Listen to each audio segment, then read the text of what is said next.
talking about the future of the Werewolf by Night character and what exactly Marvel Studios has in store for the occult and the dark side of the Marvel Cinematic Universe. The producer of Werewolf by Night, Brian Gay, talks a little bit about the hopes, futures, and drops some hints in regards to what exactly we can expect in terms of crossovers.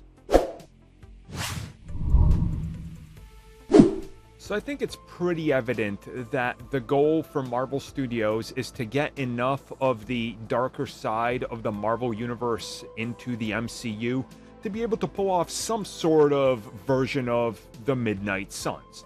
Obviously, who's going to be on that remains to be seen. There's quite a few characters you can already toss in there, and there's quite a few that people think could be honorary members. Again, whatever they decide to do, it's going to be some time. But recently, speaking with Phase Zero, the producer Brian talked about how there's an unpredictable nature to the MCU and where you could see somebody show up. Because you never know. Just because a character seems like they're out of line and don't necessarily fit the bill or that style of show doesn't mean that they can't work. Again, I think we recently saw this, for example, with Daredevil in She-Hulk. He felt like Daredevil, right? He felt more like comic Daredevil than ever before, as a matter of fact, so you can make it work. So Brian then talked a little bit about Jack Russell, and he says if you look at the character, he's unpredictable. When he turns into a werewolf, it gets even crazier. So you don't know where he could end up and who he could meet up with. But that's one of the things about the MCU, that if you look at the setup projects that they have in development and others that are not announced, there's plenty of room. The obvious one I think most people will agree is having Jack Russell show up in Moon Knight Season 2.